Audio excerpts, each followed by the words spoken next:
La ley de la memoria democrática de Aragón, que va más allá de la ley de la memoria histórica, entendemos que es una ley sectaria que habla solo de una parte de la historia, que intenta reescribir la historia e intenta decir quiénes sean los buenos y quiénes sean los malos, ¿no? Me han dicho que no os pregunte mucho por lo que os habéis encontrado. Bueno, nos hemos encontrado, es que lo que nos hemos encontrado era un desierto. Ya sabes que la despoblación, por ejemplo, no existía un área que se ocupara de ese tema. Y nosotros, pues bueno, hemos creado ese área nuevo para que se vea que sí que le damos importancia y que realmente, bueno, pues somos un partido que está pegado al territorio, pegado al campo y pegado a, en fin, a la gente de la calle. Dicen que no existe la ocupación. No existe la ocupación. Vamos ahora al barrio de San Pablo, verás las casas que hay ocupadas. ¿Y la legislación a quién favorece en este país? Al que ocupa. Esto es exagerado, o sea, se pierden cientos de miles, millones, se pierden miles, 1.000 millones de euros. Perfectamente posible en toda España. ¿Y esto por qué es? Porque el ayuntamiento no tiene la capacidad de pedir un dinero que le corresponde. El ayuntamiento podría presentar algún proyecto que podría ser financiado a cargo de esos fondos si no lo puede hacer. Si dices, voy andando, igual se me cae el castillo, igual se me cae esta casa y no tengo internet, no puedo trabajar. Ese es el gran problema que tenemos. Yo creo que no en este pueblo, en la gran mayoría de pueblos. El profesor Tamames dijo una cosa muy importante en el Congreso, cuando la moción de censura, y dijo, no se puede hacer historia desde el boletín oficial del Estado. La historia está para aprender de los errores y para estudiarla y que sean los historiadores los que tengan la palabra, ¿no? Que con esta crispación política, que es la que ha traído la ley de la memoria histórica, podemos llegar a cosas muy feas.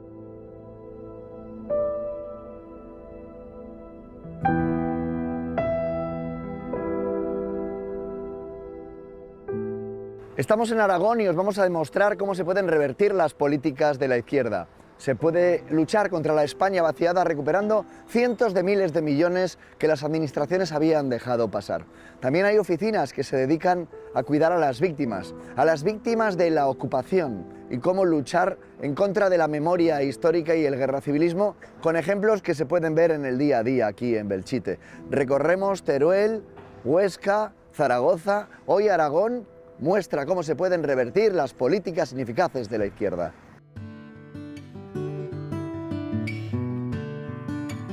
¿Tú has estado 4 años aquí en el ayuntamiento? Aquí empecé yo mi vida política, eso es. Además creo que no sé si hay pleno porque están puestas las luces, pero aquí empecé yo como concejal en el 2019, único concejal, yo solo contra 7 partidos. Tú eres el facha, ¿no? Yo era el facha, estábamos en la oposición, yo, Podemos, el PSOE, Izquierda Unida, Chunta y gobernaba el PP y Ciudadanos. Me han dicho que no os pregunte mucho por lo que os habéis encontrado. Bueno, nos hemos encontrado, es que lo que nos hemos encontrado era un desierto. Por ejemplo, nosotros cuando hemos hecho, además viene bien hablar de desiertos aquí en Aragón.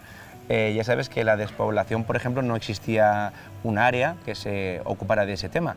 Y nosotros, pues bueno, hemos creado ese área nuevo para que se vea que sí que le damos importancia y que realmente, bueno, pues somos un partido que está pegado al territorio, pegado al campo y pegado a, en fin, a la gente de la calle. Es muy complicado, los factores son muy complejos, son factores sociológicos, económicos, y realmente una intervención integral, que es lo que sería necesario, nunca se ha realizado. Entonces estamos intentando planificar de forma integral.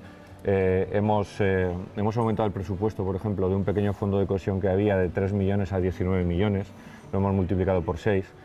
Queremos desarrollar... Porque esto para la izquierda no existía, o sea, no existía. El pueblo le da igual. Bueno, de hecho, el señor Lambán llegó a decir en el debate que tuvo de candidatos, que tuvimos todos de candidatos, cuando le dijeron, oiga, pero usted reconoce que hay un problema de despoblación en Aragón, decía él, no lo hay. No lo hay. Es increíble, o sea, piensa que... Claro, cuando lo niegas no existe. El 60%, más del 60% de la gente de Aragón viven en Zaragoza, capital. El resto es un desierto. ¿Y cómo se soluciona eso? Porque el dinero irá destinado a que haya redes sociales, desde luego, como no se soluciona, es como se venía haciendo. Es decir, simplemente hablando de las políticas de despoblación y no llevando a cabo ninguna acción eficaz ni integrada.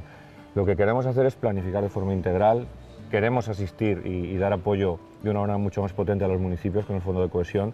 Queremos desarrollar una ley integral que permita adoptar medidas adecuadas de coordinación contra la despoblación. Queremos volver a aparecer en la Unión Europea porque una de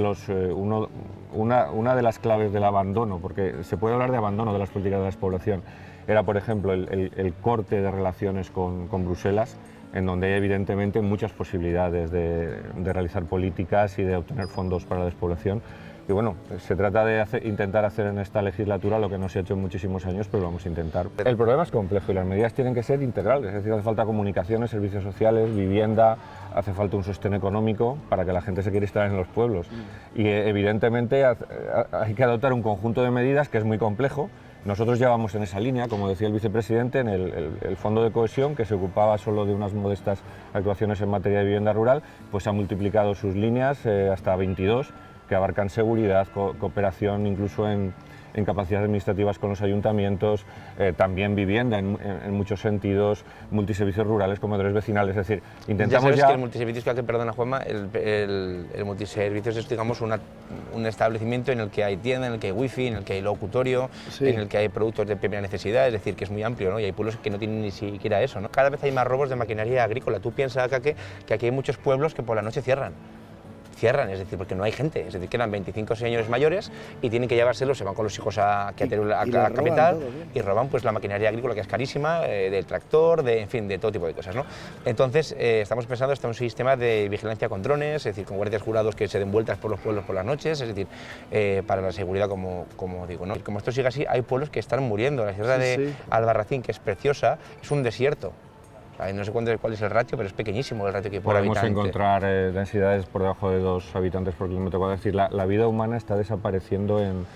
La vida humana, la especie humana se podría decir que se está extinguiendo en zonas amplísimas del territorio aragonés. Hay despoblación, ¿no? Esto es el ejemplo, ¿no? Estamos en Villel. Este es uno de los muchos ejemplos y además aquí tú ten en cuenta que estamos en un pueblo que está relativamente cerca de la capital, está a unos pocos kilómetros, ¿no? Pero fíjate que en los últimos 30 años, desde el 90 hasta ahora, se ha perdido la cuarta parte de la población de Villel. Es decir, Villel tenía 420 personas en 1990 y ahora tiene 320 y esto sigue. Y eso que, como digo, es un pueblo que está relativamente cerca de la capital. Imaginemos... Si de 400 habitantes se han perdido 100, claro, y esto, la tendencia no es que vaya mejor. Es a más. ¿Y revertir esto? Pues hay que hacer una batería de medidas amplísima, pero por ejemplo estamos haciendo una cosa importante, ¿no? Que es el tema de las ayudas, y el director general creo que podrá explicarlo muchísimo mejor, ayudas para que se tramiten fondos europeos, para que se puedan captar fondos, porque aquí realmente pues hay un secretario, bueno, una secretaria en este caso, que lo hace divinamente, pero que claro, están desbordados de trabajo. Se pierden miles de millones. Los ayuntamientos pierden miles de millones de euros de las ayudas que vienen de la Unión Europea por falta de capacidad. Pero esto es exagerado, o sea, se pierden cientos de miles, millones, se pierden miles de... Miles y miles, decenas de miles de millones, sin la menor duda. O sea, estamos hablando de 40 a 50 mil millones de euros. Perfectamente posible en toda España. ¿Y esto por qué es? Porque el ayuntamiento no tiene la capacidad de pedir un dinero que le corresponde. O sea, vamos a llegar al final de 2023 y a este ayuntamiento le corresponderían X millones de euros. Este ayuntamiento podría presentar algún proyecto que podría ser financiado a cargo de esos fondos y no lo puede hacer. No lo puede hacer porque la complejidad de la solicitud, de la tramitación, de la justificación del fondo, pues podría paralizar al ayuntamiento o incluso tener consecuencias muy negativas al final para el ayuntamiento. Esto es lo que habéis metido mano vosotros, es decir, vamos a ayudarte. Dentro de este fondo de cohesión del que habló el vicepresidente y que os presentamos hace un rato, hay una línea específica de ayuda para que estos ayuntamientos puedan tramitar y presentar estos proyectos y justificarlos. Creo que es algo fundamental y es una inversión que puede tener un retorno enorme en el territorio. Es una sangría demográfica imparable. Es una sangría que además el interés que tiene, por ejemplo, hace poco también cuando vino Santiago Abascal en campaña, también decía, es que quieren también tirar la presa de los Toranes, que tiene más de 100 años, porque dicen que es que tiene algún impacto medioambiental, una presa que sirve para acumular agua, además ahora que llueve menos, ¿no?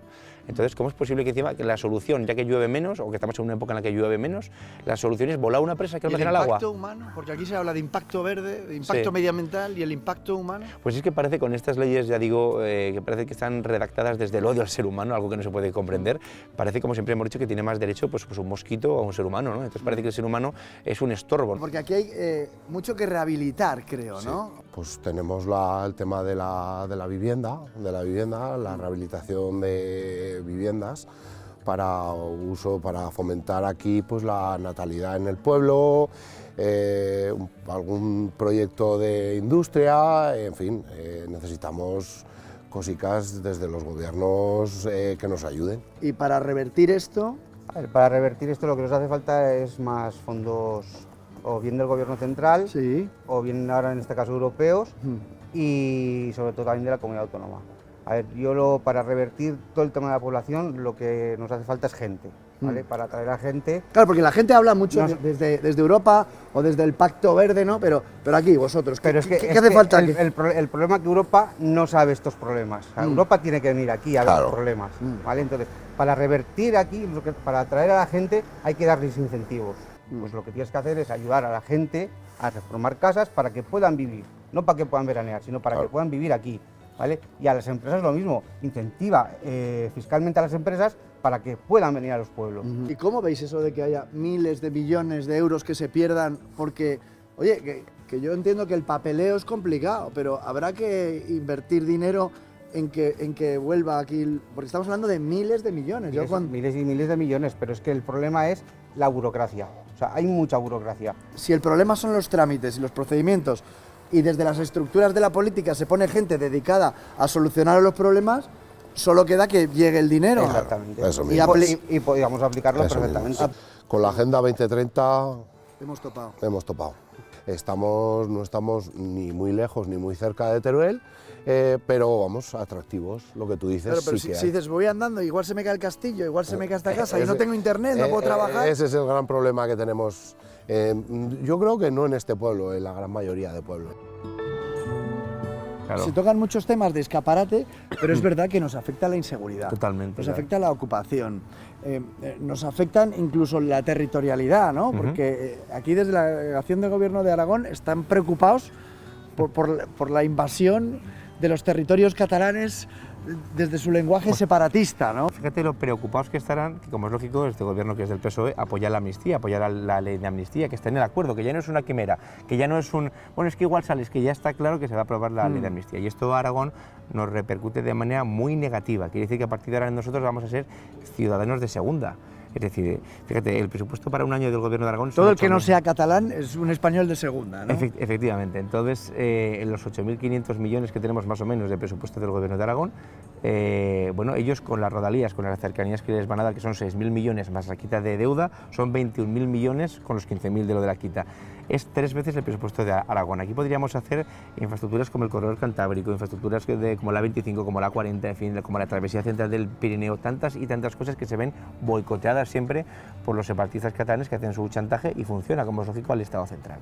Entonces, evidentemente nos resignamos a eso y bueno, tenemos cuando el señor Quim Torra dijo hace poco que le pertenecía, bueno, que a Cataluña le pertenecía moralmente o históricamente también la parte de la franja de Aragón con Cataluña, bueno, pues nosotros reaccionamos inmediatamente y estamos aquí con Luis Loren, que es el director general de Desarrollo Territorial, y nos puede contar, bueno, pues cuáles son algunas de las acciones Luis, en todo caso sería la corona de Aragón, ¿no? Claro, la corona de Aragón, porque nunca ha existido la corona de Cataluña. O sea, los catalanes, como manipulan la historia, pues siempre han dicho la corona catalano-aragonesa, la corona aragonesa catalana, cuando Cataluña nunca ha sido un reino. Y entonces, volviendo al tema de la franja, el señor Quim Torra hizo unas manifestaciones en su blog o en su Twitter, no sé exactamente, diciendo que la frontera de Aragón y Cataluña tenía que delimitarse por el río Cinca.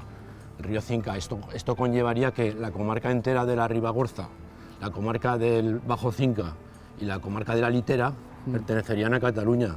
Si la provincia de Huesca tiene 15.000 kilómetros cuadrados, estos territorios que se quieren apoderar, que se quieren adueñar los catalanes, suponen 3.700. O sea, la cuarta parte de la provincia de Huesca se la quieren apropiar. El nacionalismo, como siempre, expansionándose y vamos, pero desde luego desde Aragón no lo vamos a permitir. Es más, Aragón va a ser un muro de contención al expansionismo catalán. Con Cataluña hay muchísimas divergencias, ¿no? Pero digo de territorio, pero es que son de unos 50 hectáreas cada una, o sea, de casi de 100 campos de fútbol. Donde gobierna la izquierda, al final el buenismo, el derecho a la vivienda, pero ¿y el que paga la propiedad? ¿Y los que pagamos impuestos? Claro, y entonces por eso hemos creado 3 oficinas en el Gobierno de Aragón, que van a estar en las 3 capitales de provincia, bueno, en las 3 provincias, que va a ser la oficina, digamos, de víctimas de la ocupación, para que puedan llamar, la oficina de asistencia y protección a la tercera edad, porque también hay ancianos que sufren malos tratos de sus cuidadores, de sus hijos, de sus nietos, de quien sea, y otra tercera oficina también. Es decir, que vamos a crear esta última tercera oficina de menores víctimas de violencia, porque si eres niña tienes un trato especial, pero si eres niño no tienes ningún trato especial y también hay que proteger a los niños. Entonces, digamos, se crean estas 3 oficinas que yo creo que van a redundar en beneficio de todos los aragoneses, ¿no? Porque Pero dicen que no existe la ocupación. No existe la ocupación. Vamos ahora al barrio de San Pablo, verás las casas que hay ocupadas. ¿Y la legislación a quién favorece en este país? Al que ocupa. ¿Al propietario algún derecho? No los puedes echar con la legislación actual.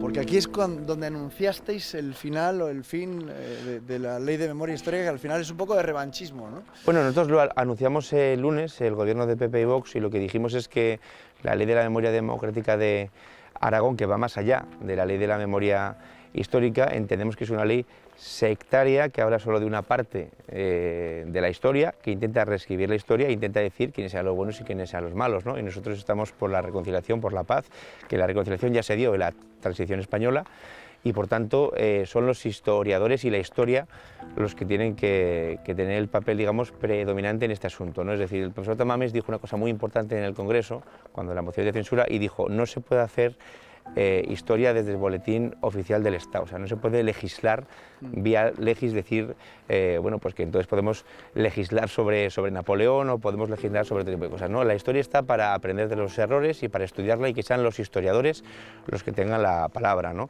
Y bueno, esto realmente, como puedes ver, es algo muy triste, ¿no? Este es el resultado de, bueno, pues de una guerra y como ya digo, el trabajo tiene que ser trabajos los que se hagan académicos. Alcalde, que digo yo que estábamos hablando de repoblación, estamos hablando de construir, ¿no? De crear, y al final las políticas de la izquierda nos llevan a esto, ¿no?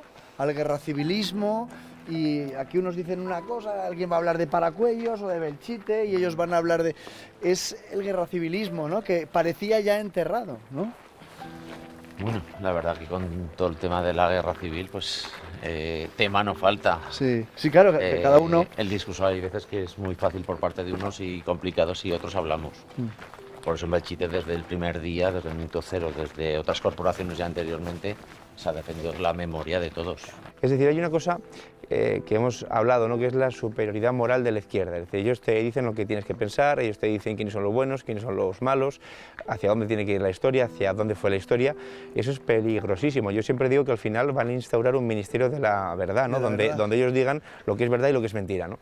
Entonces, eso no se puede permitir y sobre todo, bueno, yo también quiero alabar la gestión que está haciendo el Ayuntamiento en el sentido de la conservación de todo esto, porque esto es historia y como digo, fíjate, el silencio de estas calles habla por sí solo, habla por sí solo.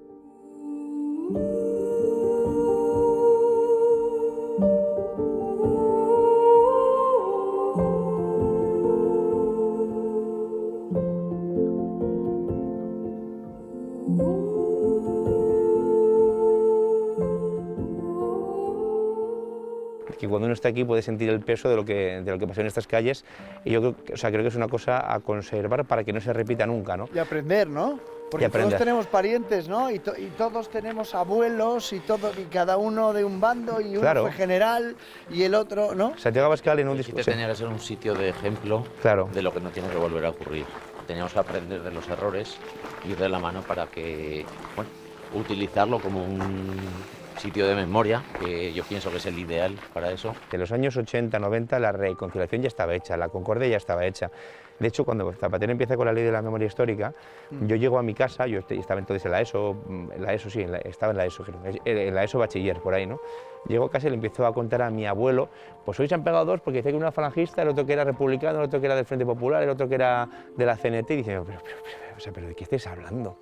Ahí se ve cómo se han vuelto a reabrir heridas de una manera política y partidista. O sea, mi abuelo decía, ¿pero qué estás hablando ahora de estas cosas? O sea, está bien que se hable, yo escribo libros de historia, que se hable desde la historia. No, y además desde aquí, pero no va a hacer política. Para aprender, ¿no? Aprender que no nos lleva a nada bueno, el guerracivilismo donde nos lleva, ¿no? Está comentando Alejandro, nuestros abuelos subieron pasar página. Claro. Porque muchas veces en Belchite pasó, o sea, el vecino de al lado o su padre es el que se había llevado a algún familiar tuyo, Sí. tanto de un bando como de otro. Aquí, después de la guerra, aún se quedó a vivir gente, pero luego poco a poco se fueron todos yendo hacia el pueblo nuevo, que está ahí al lado, que está pegado, que es por el que habéis entrado, es el pueblo nuevo. Entonces, bueno, pues ahí dice lo de pueblo viejo de Belchite, ya no te rondan zagales, o sea, esto para los que no son de Aragón, pero vamos, o sea, ya no vienen chavales, ya no viene gente joven, ya no se oirán las jotas que cantaban nuestros padres. Natalio Vaquero.